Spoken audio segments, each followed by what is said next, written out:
So, hello everyone, my name is Paxton Hicks, and I'm going to be giving my presentation on trauma dumping and validation of a scale that I attempted to work on. So before we get started, we should talk about self-disclosure itself. Self-disclosure is the sharing of personal information with other individuals. So me standing here today, if I were to share with you that my favorite things are like, playing instruments or eating food or things like that, that's a self-disclosure in some respect. It may not be something that is very super personally relevant, but there's a continuum of what information is low topics where it's safer, and then there's also more unsafe topics or ones that it's we have to be a little bit more vulnerable to share. And there's a theory that talks about this and kind of quantifies it called social penetration theory. So what it kind of goes into is that it talks about how there are those topics that have different intimacy levels, and when we share them, we go a little bit further and further. So if I'm at a certain level with you, I might share safer topics, just favorites, my name, daily routine, light opinions, not really hard set opinions, things like that, hobbies, family, stuff like that. If I were to share multiple topics within the same ring, so to speak, then that would be breadth. So I'm sharing multiple topics with you in that same kind of category.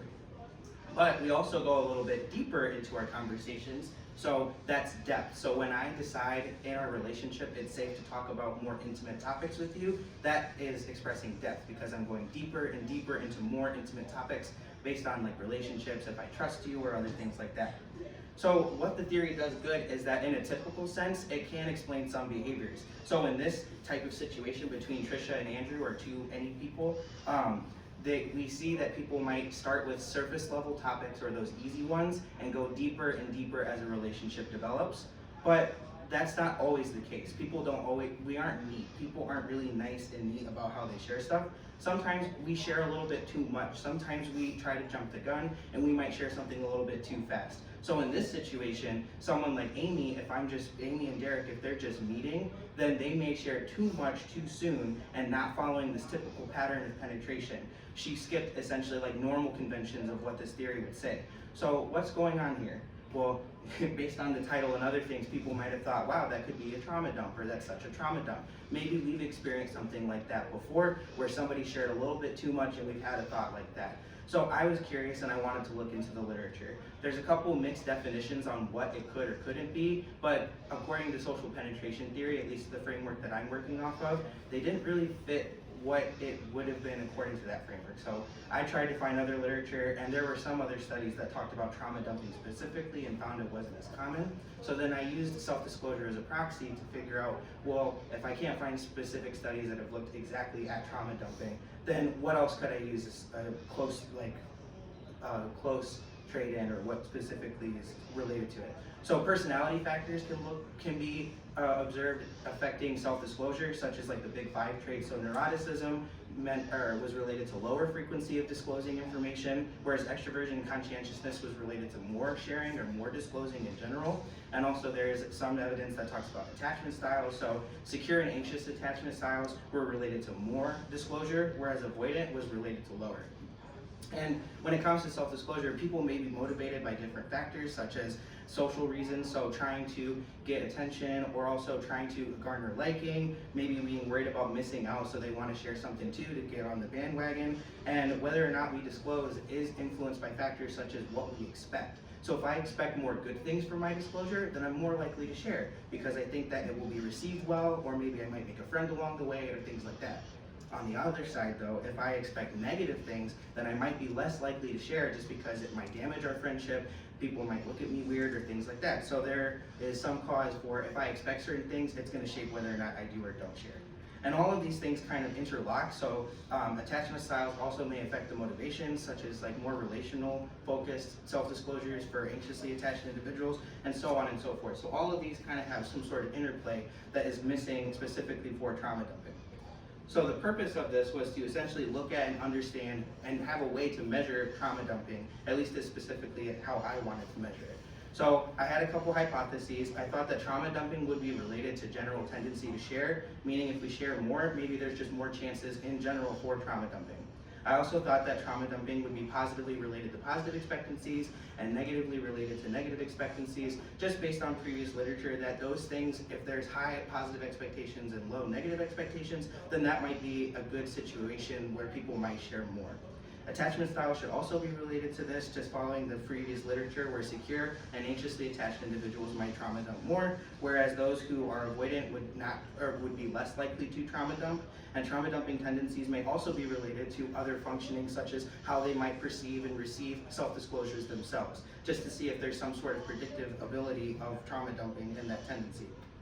So we collected a sample via online volunteers and SONA, so like research participation credit at our university. We had collected 910 participants initially. We had then filtered the data, so we made sure that participants did all 3 attention checks.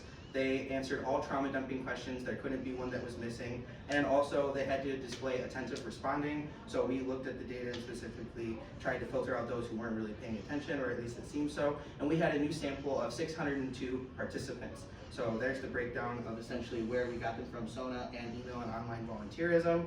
And just a basic rundown of the demographics. The mean age was about 21 years of age with a standard deviation of 6 years. It was a majority female sample and majority white. For our measures, the trauma dumping scale, I had tried to look at what exists, and I couldn't really find anything that satisfied my very specific need. So I made up some questions, and I essentially asked questions such as this: I have shared information about my traumatic experiences with complete strangers, because I was really trying to capture that I'm sharing this too soon. And so we had it on a 4-point Likert scale of whether they did or didn't agree with a particular statement. We also had other validated scales, such as the self-disclosure frequency scale, the positive and negative expectancy scales, which essentially assesses if I share a stressful life event with someone, do I expect good things or do I expect bad things, and how likely are those? We also had an attachment styles questionnaire that we asked, and then we also had participants read a vignette about someone sharing something sensitive about themselves with the participant, and we asked them just 3 simple questions: whether they liked that individual, whether they were likely to talk to that individual, and whether they would be likely to help on a 6-point Likert scale. So all of the other measurements, such as the trauma dumping scale and everything, had good reliability of at least 0.7 or above. And what we did as an analysis plan is we took an SRM approach, or structural regression model. So we wanted to look at how all those different factors predict trauma dumping and how trauma dumping itself could affect interpersonal reactions. This model that we fit with the data was a fair fitting model. There was just one area of concern with the SRM and the chi-square, but given the large sample size, the chi-square was going to be insignificant anyway. So in the SRM, there might be covariances that are missing here. But this was the actual model that we fit with all the indicators, everything like that. We won't look at this for too long because it's a little bit of a mess, but I will break it down for you all.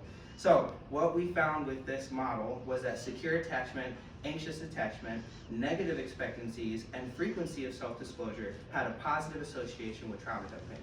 Meaning, when people reported more of those tendencies or more on those scales, they also reported more trauma dumping or agreeing with having trauma dumped before.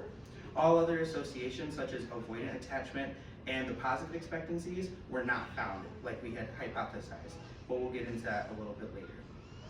For the results of the actual interpersonal reactions for the trauma dumping scale, we did not find it to affect liking, talking, or helping when they received a intimate disclosure themselves. So those hypotheses were not supported. So let's get into a little bit of what some of these things mean. So trauma dumping was related to general self-disclosure tendency. This could mean a couple things. Maybe if we share more, or people who share more, there just might be more hits that they might accidentally share too much. Or it could just be a correlation thing. There isn't really any causality in this specific study, but for the sake and purpose of this, there is something there where if we share more, there were more hits for some reason that could be explored further.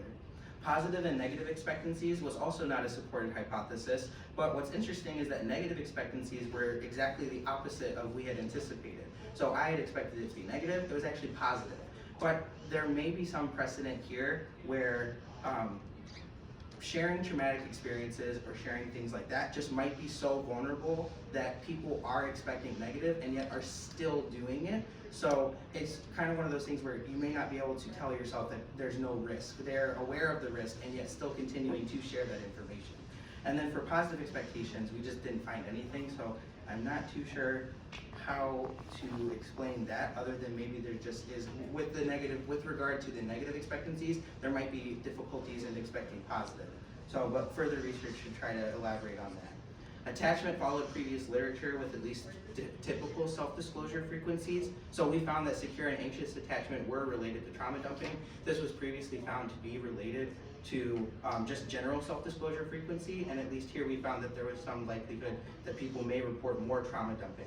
But we didn't find that for the avoidant. So perhaps avoidant, that attachment style is kind of detailed by not caring or not wanting to be around individuals or things like that. So maybe this is just one facet where even if it affects self-disclosure and they don't want to self-disclose as much, maybe there's just something about trauma dumping where it didn't quite hit that.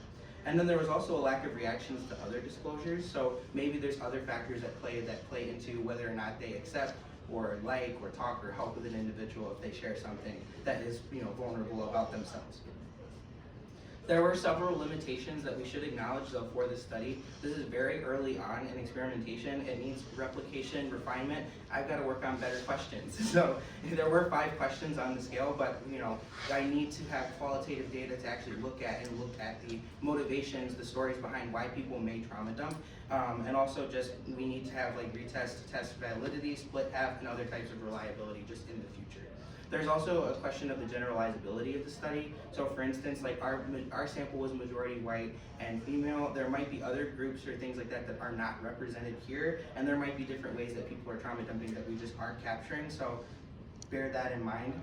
Also, one thing that is kind of a regret is that we don't know exactly where this is happening in this study. Previous research, one of the ones that found it to be less common, specifically looked at online trauma dumping. However, because they only found so much, I just wanted to see if people did it in general. But there is a question of, is this happening in person? Is this happening online? That was not quite captured.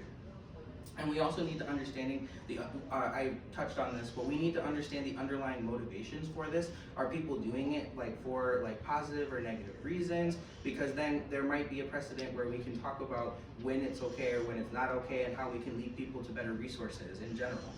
And so the reason why this research may be important is because there's a substantial focus on why people may not disclose or not share their trauma, but there is maybe some way that people are sharing it, just not through traditional means. And so we either have to improve traditional means or find other ways to kind of catch that net of where people are sharing, so then we can get them to resources, or maybe just make other resources that might account for other ways of our sharing. And self-disclosure is an interpersonal process, so where does trauma dumping fit in? How does that then relate to liking and other things like that? So here are my references. Are there any questions? All right, thank you.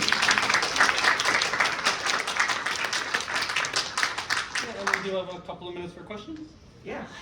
Question, since you have both the secure and anxious attachment styles, Yeah. are both self-disclosing, it would be interesting if there's an interaction in success, right? Did you get what you wanted out of that? That's a They're good both question. attachment styles that are looking for attachment. Right. Yeah, absolutely. That would probably be the next steps with motivation. And actually, let me go back to the model itself. In this case, I had expectation shaping trauma dumping, but there is room for when you trauma dump, how does that look for then future expectations? So that's something, I just did it here for simplicity's sake because I didn't think that trauma dumping would shape expectations, at least in this format, but there is something to be said about that. Did you get what you want out of it? And then how does that predict future behavior? Absolutely. You have one more question? Okay. Yeah, so thank you so much for this work. As someone who's taught social penetration theory recently, especially, I think students are often bringing up this question. But I think it's really interesting in the context of all of the previous literature generally suggests that self-disclosure is received positively, right? And increases the intimacy of the relationship. I'm wondering if defining trauma dumping at the point of the disclosure is not really aligning with what this phenomenon is. I'm wondering if what makes something trauma dumping is not what the person's motivations were or what they were doing, but rather specifically something about how it's received. Yeah, absolutely. Yeah. I'm so glad you said that, but that's things that we talk about too. For instance, I think I kind of said, to use a quote of another thing, but all's fair in love and war. If I share something and it lands with the right person, then does it matter that it was oversharing?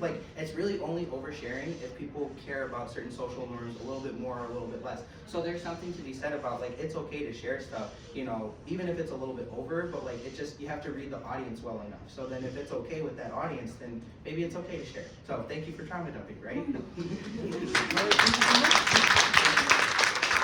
I'm excited to introduce our second